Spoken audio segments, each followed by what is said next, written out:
As we know, America could be a strange and confusing place. Imagine how weird it is for an immigrant who hardly knows anything about the American culture. At age 10, the only two things that are American to Michael are Coca-Cola and John Wayne, and knows nothing of the English language except for the alphabet. Like many, Michael Hahn is an immigrant migrating over from Germany in 1976 with his parents and three older brothers. As a child, Michael never thought of the possibility of moving to the United States. It wasn't exactly an idea that was brought up in Michael's family too often. But sure enough, once the idea of a vacation arose, so did the idea of a long-term extended vacation. Describe your first thoughts of America.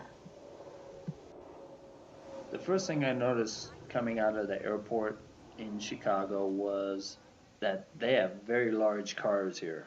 Uh, the taxis were just enormous. Arriving in Chicago, Illinois at O'Hare International Airport, Michael is overwhelmed by all the different people crowding the airport and throughout the city. Michael isn't sure what to expect. He is quickly submerged within an American culture and its attributes. Michael's first destination is his Uncle John's residence, south of Chicago. There, Michael and his family stayed for about 2.5 weeks until further plans were made. This is my What's kind Chicago like? of town, Chicago. One of the first things I noticed of Chicago when I first left the airport was the temperature and the weather there. We arrived in the middle of July, so as compared to Germany, Chicago was much more humid and the heat was almost stifling.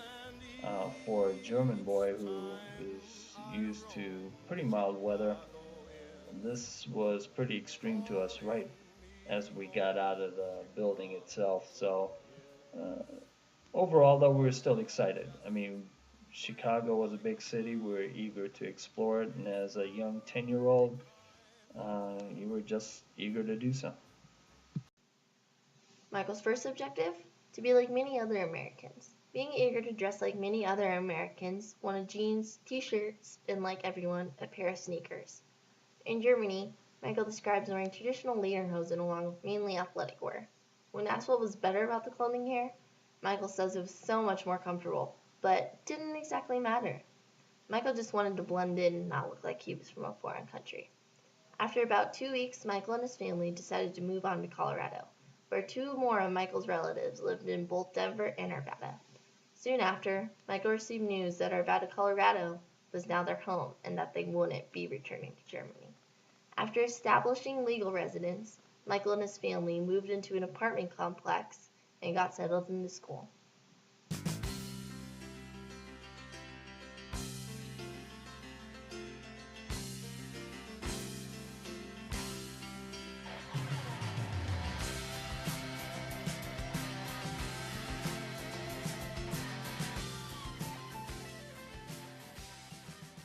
What was your first impression when you pulled up to your school? The outside looked like a prison, but the people inside were surprisingly nice, and that helped calm my fears a little bit. How quickly did you adapt to American schools? Pretty quick. I got comfortable going after about a week. Being that I was from another country, I remember being the center of attention often during lunch and recess.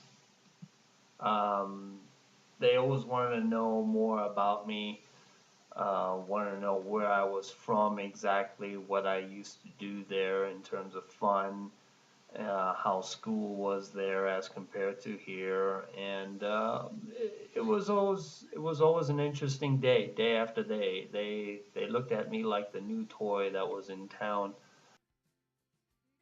What was the most common thing that people wanted to know about you? The question I got most was why wasn't I wearing lederhosen all the time? They always think Germans used to wear lederhosen day in and day out, kind of what they see on pictures every day from Germany or that they may have seen. The other question was they also asked me to play soccer with them. or if I could be on their team because, again, I was from Germany, so I was automatically expected to be a soccer master and pretty much was the favorite to be picked for any kind of soccer team. One of the more challenging aspects Michael faced was learning the English language.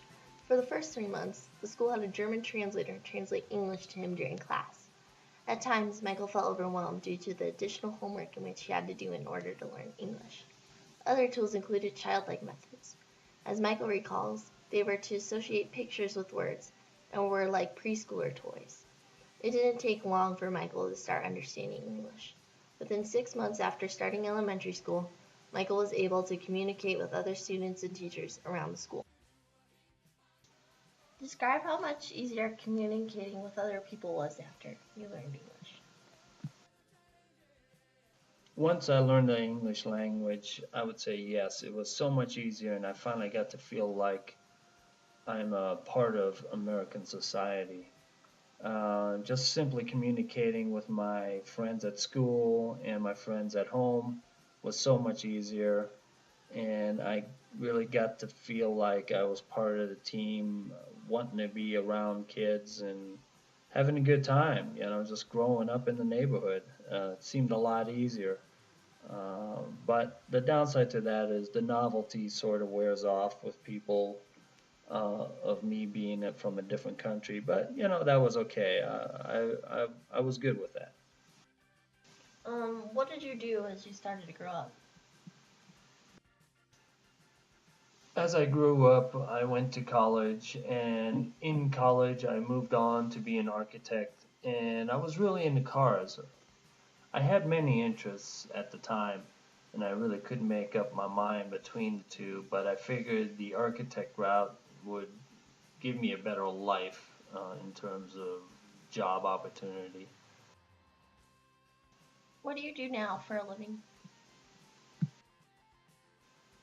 I'm a general manager at a facility that manufactures protective packaging and foam related products. When I got out of college for architecture, unfortunately the market hit a real downturn.